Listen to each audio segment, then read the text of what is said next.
expecting anything but a blessing from God. I don't expect to be called to stand before you, but sometimes I feel like that's God's will. And when I feel that way, I don't mind to share with you what He's put on my heart. And I wasn't overly surprised this morning when I come into the church and there wasn't but just 3 or 4 people here, because I kind of felt like today was special. Now, I'll be honest with you, the last 2 or 3 days I've had a lot of trouble with my health issues, and didn't seem like I was feeling good, wasn't doing much of anything. And yesterday I was so down with my blood pressure till I pretty well slept all day. I'd lay on the couch and just go to sleep, and then didn't think I was going to sleep last night. And I didn't know I was having any problem, because I never complained of pain for about 3 or 4 days. I never said a word to nobody. And I'd get up and go through the motions of doing things, and then I'd have to go sit back down because I was so tired and wore out. Last thing I did last night, I kept thinking, well, Lord, why am I feeling like this? I got to get better. So I went and I got my little blood pressure machine out and I checked it. Sure enough, that was probably the whole trouble for 3 days. But I just don't never get too picky about my health as far as how I feel. I just learned to accept that, sometimes sickness is just there. But anyway, I didn't have any real quick pills or anything I could take to make me feel better. So I was praying in my prayers last night, and I just asked the Lord, I said, Lord, you just do what you can to help me feel good tomorrow, because I want a good day. And that was probably the biggest thing I asked God, is I want a good day. Because it just seemed like the last 3 or 4 days, I didn't know what a good day was. I woke up this morning, and honest to goodness, the best feeling I had was when I put my feet on the floor. I stood up and I walked. There was no stare, there was no groaning or aches and pains or anything. And I started walking around the house and started having my coffee and everything. And the day, my strength just seemed to come to me. So when I got here this morning, I knew then that God had a purpose for me.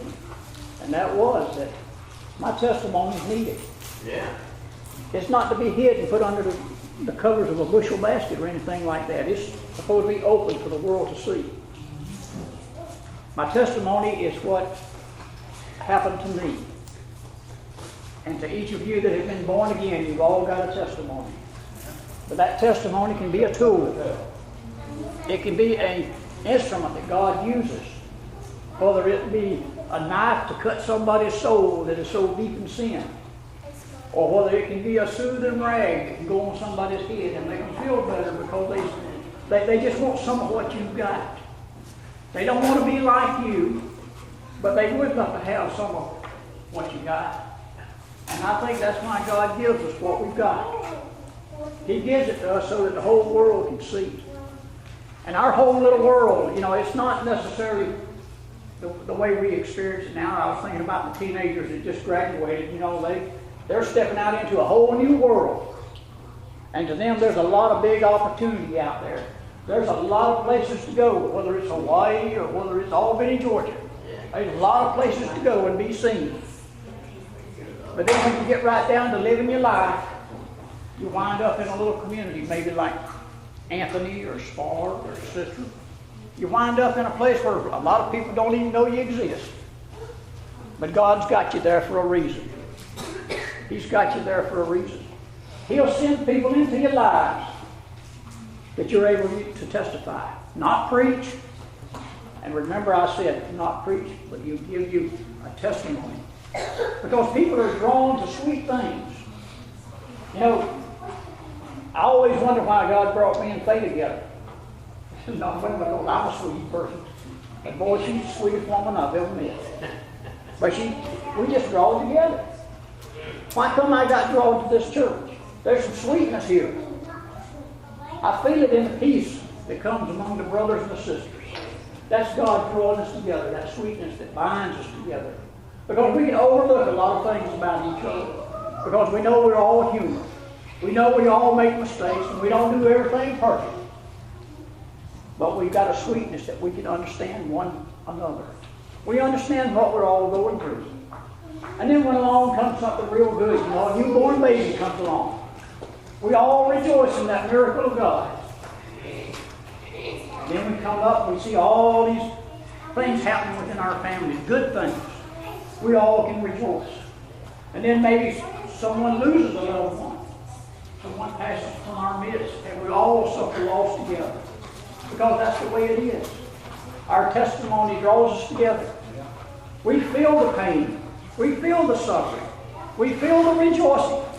And we feel the excitement of seeing all of our units going out in the community, growing up, becoming families, and just beginning to go on. Because we know that that spirit that we've had in our homes of Jesus Christ being there, that's still the foundation that's going to continue to spread.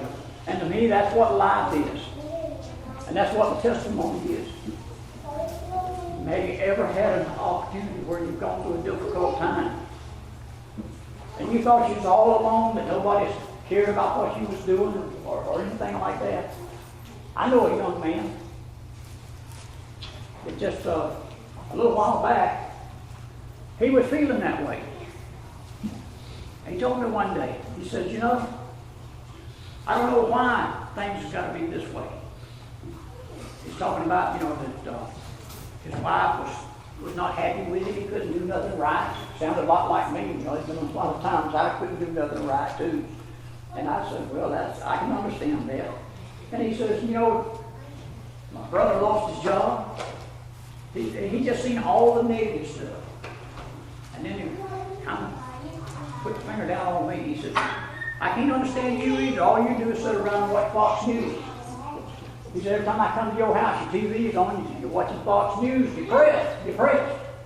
I said, no, it's not depressed. I said, it's informational. Anyway, this is not to plug Fox News in no way. It's a big joke for some of my friends when they come around because they know that's what I was doing. But anyway, I run across that feller again in the Jiffy store parking lot.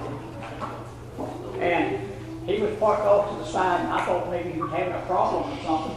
And I walked up on the door of his truck, and I looked down in there. He didn't know I was there. He was so engrossed. And he had his Bible open. He was just sitting there with his Bible open, had his head down. And I mean, he didn't know there was another soul around nowhere. And I tapped on the window. Kind of hated to interrupt him, but I wanted to make sure that everything was all right. So I tapped on the window, and he rolled it down. Quickly, he hid that Bible. And I asked him, I said, well, are you having any problems? He says, you know all of my problems. I told you about them the other day. I said, yeah, and I've been praying about it. But see, that's what I'm getting back to on the testimony, on how the Lord works with you. He puts something in your life, and He follows it through until His will is done. And I think that was a continuation of me knowing that God had His hand on that young man's life. Because he was sitting there so engrossed in that. And you know me, I sometimes say things blunt and right to the point. I said, well, are you understanding what you're reading? He says, no. He says, but I think I know what's happening to you. And I said, what's that? He says, I heard you talking about believing in Jesus Christ through the cross. And he had picked the scriptures out of that, and I saw it right there in front of my eyes before he even told me. I knew what he was reading. He was reading the story of Jesus' crucifixion. But see, we had just had a life opportunity to plant a seed. And God was still watering that seed, and fruition is coming through. And I'm not pushing anything. I'm not bragging. But what I'm trying to say is, don't hide your opportunities that God puts you into. Take full advantage of it, because He'll pour a blessing out upon you and the one that He's working with. That's what's so good about being a Christian is when God blesses you, He'll bless me because maybe I prayed for you. Maybe I was a witness for you. But God will bless me for being that way. But we do it not for reward. We do it not for reward. We do it for the compassion. We do it for the understanding of what's going to happen to that life if we can just be an instrument of God. So I come to you this morning sharing with you the greatest gift that can be shared. It's to love other people around you. You may not love the things they do. That doesn't mean you've got to participate in the things that they do. But love the people around you because they're still in God's will. And God is going to take care of their problems. He's going to take care of their situations. But sometimes He'll use even someone as undeserving as me to be a blessing to someone else. So I come to church this morning just thanking God that I was able to get up with a new strength. My voice is much stronger. My heart is more open, more warm, and I can feel the Spirit of God flowing. And even as small as we are here, I can feel the Spirit of God amongst us. So this morning as the brothers get their song and sing, I just want y'all to keep in mind that God lit the light, and He'll keep it burning. But we're the ones sometimes that can cause it to go, never go out, but we can cause it to go dim. So this morning I ask you to think about your place with the Lord. Think about your testimony and never think that you're unworthy. Never think that you're sorry